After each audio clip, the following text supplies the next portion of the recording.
Kisah cinta dua dunia, tubuh pertapa raga jiwa suci. Sancaka berhasil mendapatkan tubuh barunya yang tampan, terlihat berwibawa dan sakti mandraguna. Di episode kemarin diceritakan bahwa Raden Sancaka demi menjadi manusia seutuhnya, Sancaka mencari wadah raga jiwa pertapa sakti. Namun raga suci itu juga diincar raja bangsa Buto, pemakan jiwa dari bangsa raksasa.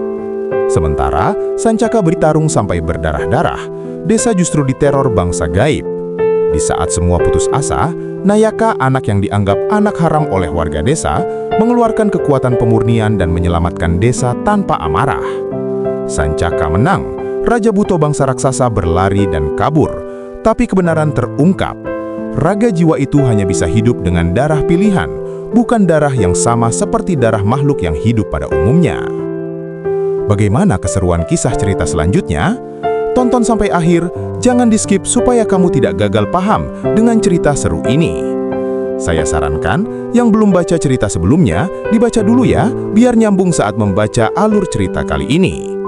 Seperti biasanya, sebelum mulai cerita, disclaimer dulu ya, bahwa cerita ini adalah karya fiksi, dikembangkan dari imajinasi Angga saja sendiri sebagai penggemar. Alur cerita, dialog, dan konflik tidak mengikuti versi resmi dan bukan salinan dari karya asli. Konten dibuat untuk hiburan saja. Yang tidak suka silahkan skip, yang suka silahkan stay dan support. Lembah itu kembali sunyi, bukan karena damai, melainkan karena semua kekuatan telah kelelahan. Raden Sancaka masih berlutut di depan peti batu hitam. Napasnya tersengal. Darah menetes perlahan dari tubuhnya, membasahi tanah lembah. Tubuh pertapa sakti di dalam peti kembali diam. Matanya tertutup, tubuhnya tak bergerak. Seolah semua yang terjadi tadi hanyalah ilusi. Sancaka menunduk dalam. Belum waktunya, gumamnya pelan. Ia tahu raga itu belum bisa ia masuki, belum disucikan, belum siap menerima jiwa. Dan yang paling ia takutkan, darah yang dibutuhkan bukan darah sembarangan. Angin dingin bertiup pelan. Dari balik kabut, terdengar suara berat dan dalam. "Kau terluka parah, Raja Ular." Sancaka mengangkat kepala. Dari sisi lembah, muncul bayangan besar. Ia bertubuh tinggi, berjubah hitam, wajahnya seperti tertutup asap. Matanya kosong tapi tajam. Ia adalah penjaga raga jiwa, makhluk yang bertugas menjaga wadah suci agar tidak jatuh ke tangan yang salah. "Kau telah melampaui batas," lanjutnya. "Banyak makhluk ingin raga ini, raja bangsa raksasa Buto, raja penguasa gunung, bahkan bangsamu sendiri. Namun kau datang dengan luka dan keraguan." Sancaka menyeringai pahit. "Karena aku bukan lagi raja yang hanya memikirkan kekuasaan.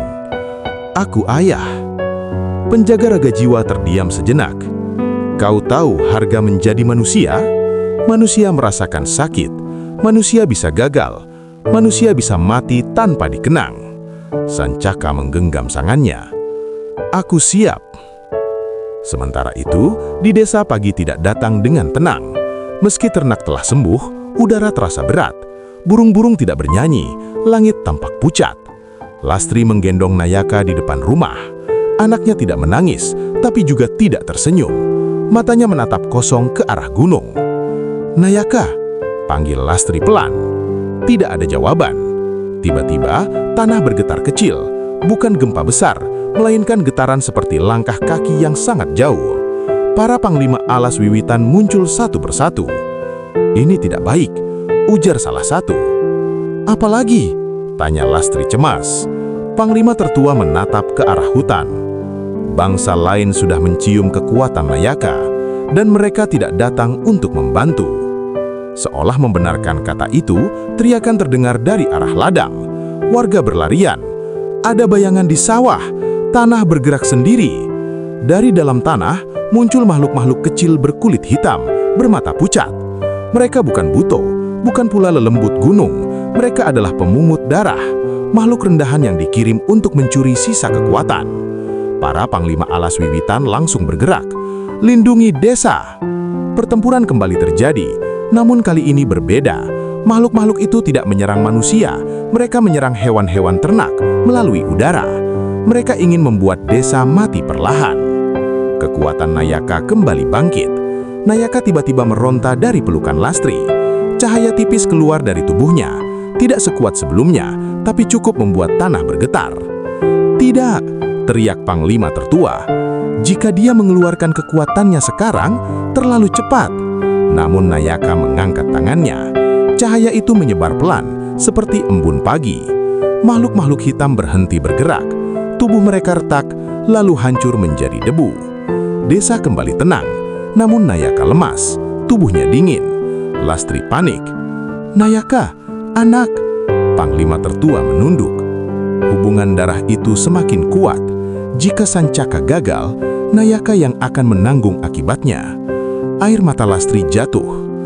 Jadi, ayah dan anak ini saling terikat oleh penderitaan?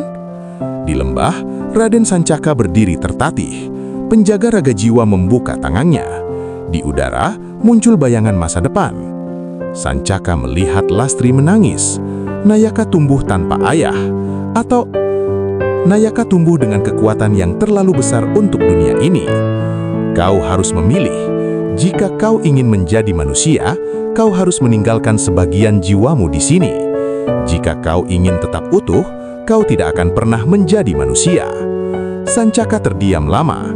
Akhirnya ia berkata, "Aku tidak akan pernah untuk mengorbankan siapapun, karena harga nyawa seseorang sangat berharga bagiku. Akulah sang penjaga takdir penyeimbang dua alam. Jika dunia membutuhkan korban, biarlah aku." Ia menusukkan kuku ke telapak tangannya sendiri. Darah menetes ke tanah, namun kali ini ia tidak mengarahkannya ke peti. Ia mengarahkannya ke dirinya sendiri. "Aku akan memberikan jiwaku," ucapnya. "Jiwaku akan tinggal di raga pertapa." Penjaga raga jiwa tersencak. "Kau akan menjadi makhluk manusia murni, tetapi..." Sebelum penjaga raga jiwa menyelesaikan perkataannya, Raden Sancaka menyelanya. "Aku tidak peduli," jawab Sancaka. "Asal aku bisa pulang." Cahaya menyala, tanah lembah retak, peti batu terbuka perlahan. Tubuh pertapa menarik napas. Sancaka berteriak. Jiwanya terasa seperti ditarik ke dalam raga jiwa. Darah menyembur, langit terbelah, dan di desa, Nayaka menjerit keras. Jeritan yang membuat seluruh alam gaib menoleh. Di lembah, sosok Raden Sancaka tergeletak. Jiwanya menghilang memasuki tubuh tampan, raga jiwa pertapa yang saat ini menjadi ruh, menyatu penuh dengan tubuh barunya. Sancaka lemas, setengah sadar, dan manusia baru, pertapa yang kini hidup, menatap dunia untuk pertama kalinya. Namun semua ini belum berakhir. Aku harus bertapa di lembah ini untuk bertapa memulihkan diri, entah sampai berapa lama, sampai kekuatanku pulih dan terbiasa dengan tubuh baru ini. Dan disinilah banyak energi murni yang bisa kuserap untuk menambahkan ilmu kadikjayaanku. Di desa, Nayaka pingsan di pelukan Lastri. Panglima alas wiwitan berlutut. Takdir telah berubah, dan dunia akan menagih harga yang lebih mahal. Di dalam tanah, sisa kesadaran Raja Buto bergerak. Ia tersenyum. "Belum selesai," gumamnya. "Bersambung." Apakah Sancaka akan bangun sebagai manusia seutuhnya dan mengalahkan Raja Buto raksasa dengan tubuh barunya? Apakah Nayaka akan pulih? Komentar kamu akan menentukan arah cerita selanjutnya. Kalau suka dengan cerita ini dan episode berikutnya berlanjut, dukung saya dengan follow dan share sebanyak-banyaknya. Dukungan teman-teman sangat berarti buat saya. Kalian suka versi video cerita seperti ini atau lebih seru membaca secara langsung? Tolong komentar di bawah ya. Saya Angga saja, sampai bertemu di episode selanjutnya. Salam guyub rukun.